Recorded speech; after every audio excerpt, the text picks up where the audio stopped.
You know what I thought? How dare this guy think he can use me for a fancy dinner, and he won't even eat my snacks for dessert. So you know what I did?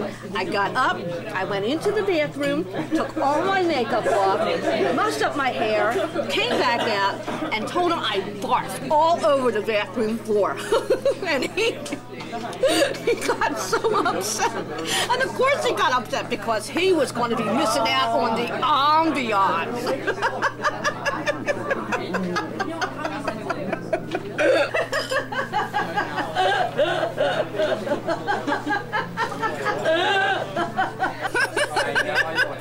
Really? Can you believe this guy? He really thought I was going to waste my money on some pillow biter. But you know what, Wayne?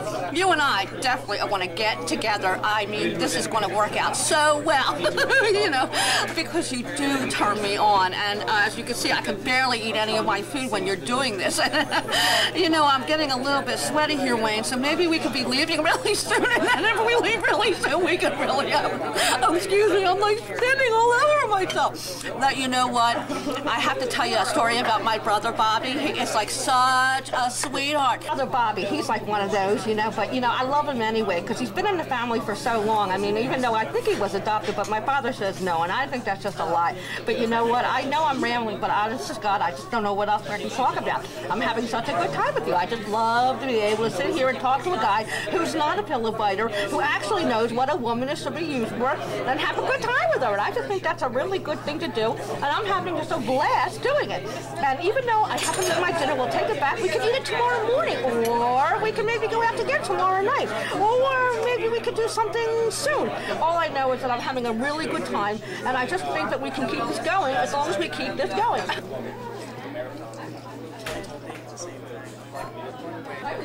She continued to ramble all throughout dinner. Wayne became more and more restless. He kept wondering what excuse could he lay on her when they left the restaurant that would get him home and away from Ethel and Adams forever. And just as he thought the day could not possibly get any worse, Ethel did something that embarrassed Wayne more than anything had ever embarrassed him during his 38 years on Earth. But not really in the hospital. He's in a wheelchair, not really in a wheelchair, but I don't think I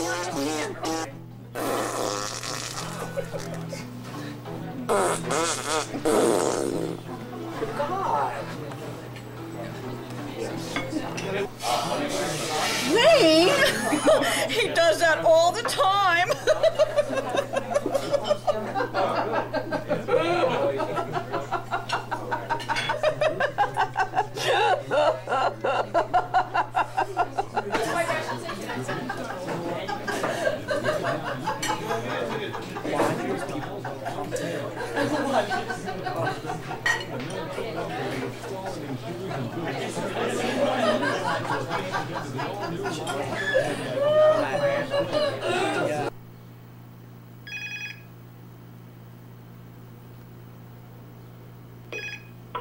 Hi, this is Wayne. I can't get to the phone right now. If you leave a message after the beep, I'll get back to you as soon as possible. Thank you.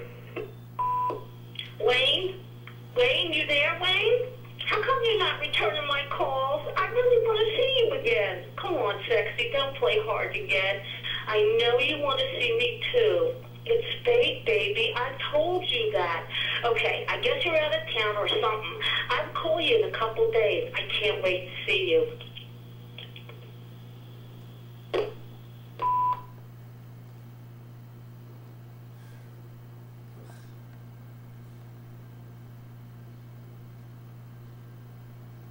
The phone calls continued relentlessly for 2 more weeks. Wayne bought a caller ID box so that he would know it was Ethel calling. He hoped that she would eventually give up. Then one day, he got an unexpected visitor.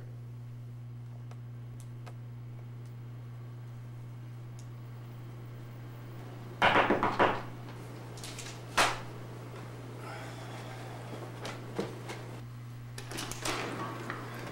I help you? Hi, Wayne. I'm Bobby, Ethel's brother. Can I help you with something? I need to talk to you. It's important. Look, if it's about your sister, I really don't want to see her anymore, okay? Oh, my dear boy. It's not at all what you think, I'm sure. Well, why don't you tell me? I really need to tell you inside. All right, but I don't have a lot of time.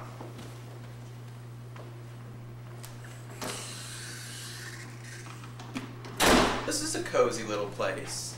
Look, could you just tell me what you want? Well, if you insist on rushing me into it, I had hoped we might discuss it in a more civilized fashion.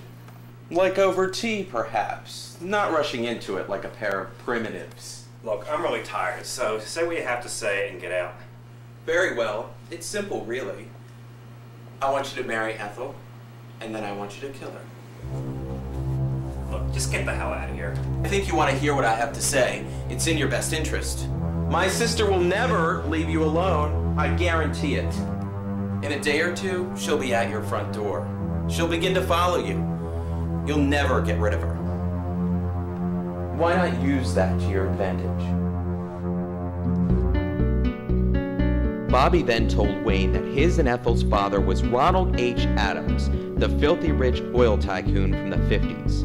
According to Bobby, the old man was on his deathbed, and poor Bobby, being part of a sinful lifestyle, did not see eye to eye with Daddy and was cut out of the old geezer's will.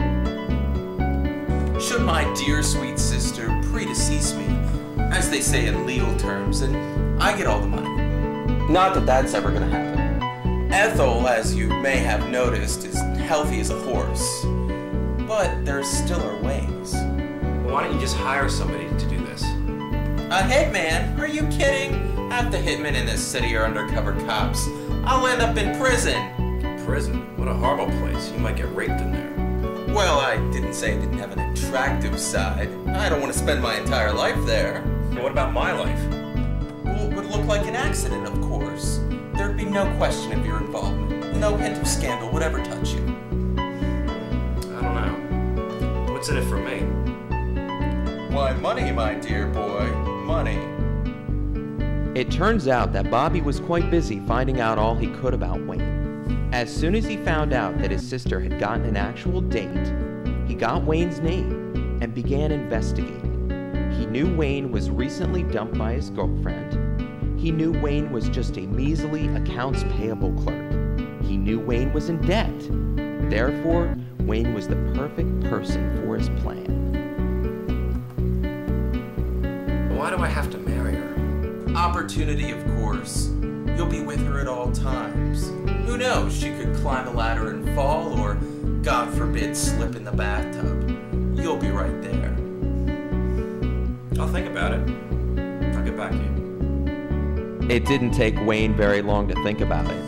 After finding out how much Mr. Adams was really worth, he called Bobby 2 days later to accept the deal for 60% of the inheritance. The next day, God forbid, he called Ethel for his second date. You can probably guess what happens next.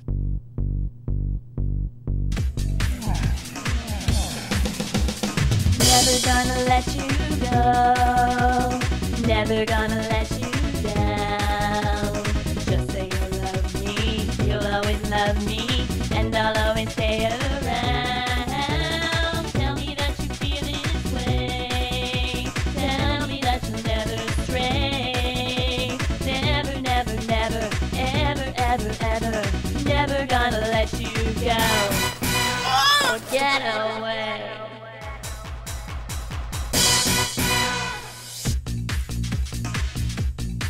Don't think you'll ever get away. 'Cause I always get my way.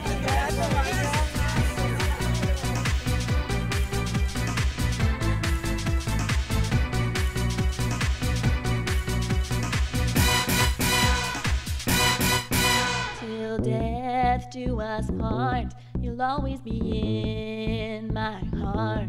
Take a vow with me today. Let's make a new start. You're mine for life. Oh, baby, we feel so